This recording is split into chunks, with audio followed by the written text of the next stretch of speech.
अगर हम आपसे ये कहेंगे कि एक ऐसा अस्पताल है जहां लोग भूतों के साथ मिलकर अपना इलाज कराते हैं, तो खुद सोचे यह कितना डरावना होगा। माने या ना माने, लेकिन यह बिल्कुल सच है। हॉस्पिटल में किसी की मौत होती है ना, तो कुछ समय तक उसकी डेड बॉडी अस्पताल में ही रहता है। उसके बाद फैमिली मेंबर डेड बॉडी को तो लेकर चले जाते हैं, पर उसकी आत्मा अस्पताल में ही भटकता है। तो हम बात करें आज भोपाल के एक ऐसी हॉस्पिटल की जो काफी ज्यादा हॉन्टेड है। और इस हॉस्पिटल के 5वां मंजिल ये तो काफी ज्यादा डरावनी है।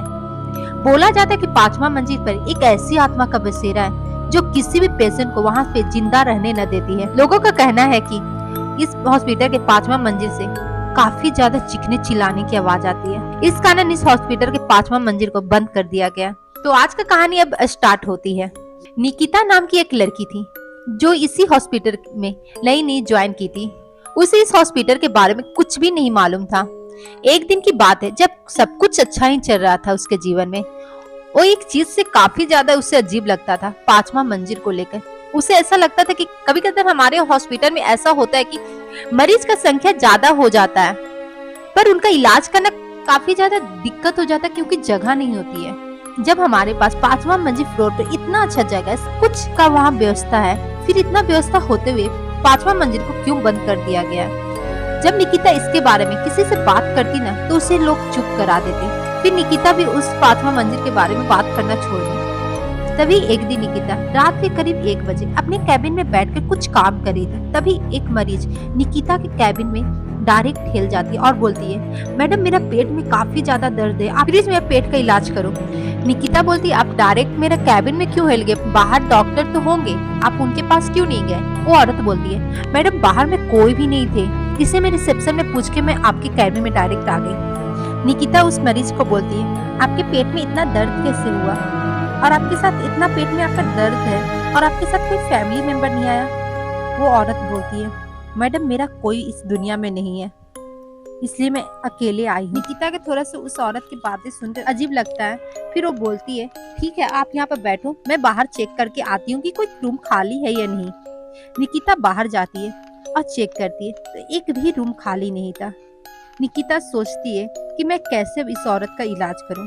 तभी उसे याद आता है, क्यों ना मैं इस औरत का इलाज 5वां मंजिल पर जाकर करूं। फिर निकिता उस मरीज के पास आती है और बोलती है, देखिए एक भी रूम तो खाली नहीं है, पर एक जगह है जहां मैं आपका इलाज अच्छे से कर सकती हूँ, आप मेरे साथ चलिए, पर उससे पहले कुछ फॉर्म फिल करना है, तभी मैं आपका चेकअप कर सकती हूँ।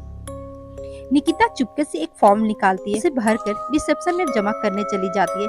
जैसे ही निकिता फॉर्म जमा करके जैसी मूर्ति है, उसे ऐसा लगता है रिसेप्शनिस्ट उसे अजीब से नजरों से देख रही है। निकिता ये चीज को इग्नोर मारती है और वहाँ से चली जाती है। वो जो मरीज थी उसे काफी ज्यादा दर्द हो रहा था, वो जोर जोर से चीख रही थी। तभी निकिता बिना देर किए चुपके से उस मरीज को 5वां मंजिल पर ले जाती है। निकिता जब 5वां मंजिल पर जाती है, वो देखती है कि काफी ज्यादा वहाँ साफ सुथरा था।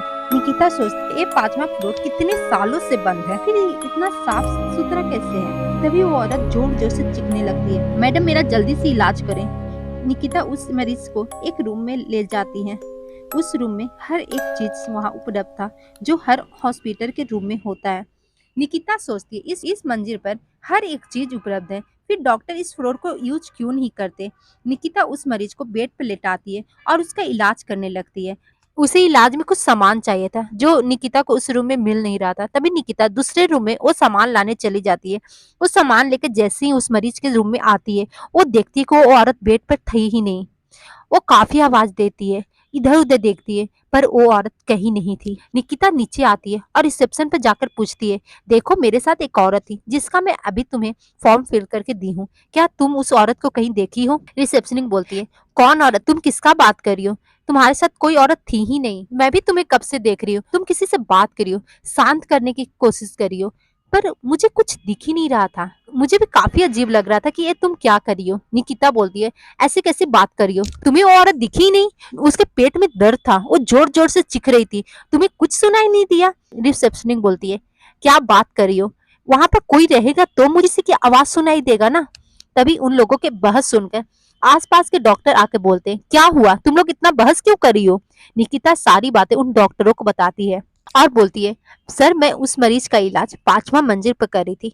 तभी एक डॉक्टर बोलता है, तुम्हारा दिमाग तो ठीक है निकिता, उस 5वां मंजिल पर 20 साल से ताला लगा हुआ है, जो आज तक किसी ने नहीं खोला। तुम वहां पर कैसे जा सकती हो? तभी निकिता बोलती है, ऐसा हो ही नहीं सकता है सर। मैं आप लोगों को कैसे विश्वास कराऊं कि मेरे साथ एक औरत थी जिसका मैं 5वां मंजिल पर सच में इलाज करी थी, और उस 5वां मंजिल पर हर एक चीज उपलब्ध था जो हर एक हॉस्पिटल के रूम में रहना चाहिए। तभी एक और डॉक्टर बोलता है, ठीक है निकिता, एक बार ना सीसीटीवी कैमरा चेक कर लेते, फिर देखते क्या तुम्हारे साथ सच में कोई औरत था भी या नहीं। निकिता बोलती है, ठीक है, आप एक बार सीसीटीवी कैमरा चेक कर लीजिए। तभी सभी मिलकर सीसीटीवी कैमरा चेक करने लगते हैं। निकिता ये देखकर काफी ज्यादा हैरान हो जाती है, जिससे मैं बातें कर रही थी वो औरत वहां पर थी ही नहीं। निकिता बोलती है, ये कैसे हो सकता है, जिस औरत से मैं इतनी देरी से बातें कर रही थी, जिसका मैं इलाज सच में कर रही थी सर, मेरा विश्वास करें, मुझे कुछ समझ में नहीं आ रहा कि वो औरत कहाँ गई। तभी एक डॉक्टर बोलता है, निकिता ऐसा हो ही नहीं सकता, आज से 20 साल पहले 5वां मंजिल के सारे दरवाजे हम लोगों ने बंद कर दिए थे। तुम ये क्या बोल रही हो? जब यहाँ 5वां मंजिल पर इलाज हो रहा था ना, सब कुछ अच्छा चल रहा था, फिर भी वहाँ जो भी मरीज आता, एक भी मरीज बचता नहीं था। बहुत ज्यादा मौतें होने लगी थी। जो भी अपने पेशेंट को इलाज करवाने इस हॉस्पिटल में आता था ना, उसके फैमिली मेंबर यही बोलते थे, जब रात को हम लोग यहाँ पर बाहर में रुकते हैं ना, तो हमें किसी के चीखने चिल्लाने की आवाजें सुनाई देती, जबकि सब कुछ सो रहा होता। कभी कभी ऐसा होता था जैसे कोई सामने से गुजरा, पर वो दिखता नहीं था। यहाँ पर जब मरीज आते थे ना, वो मौत के 2 दिन पहले ही हमें आगाह कर देते थे कि हॉस्पिटल में कुछ ठीक नहीं हो रहा है, ऐसा लगता है कोई मुझे मारने का कोशिश कर रहा है। और उस मरीज का सच में 2 दिन बाद मौत हो जाता था। निकिता ये सुनकर बिल्कुल सुन पड़ गई। उसे कुछ समझ में नहीं आ रहा था कि मेरे साथ ये क्या हुआ।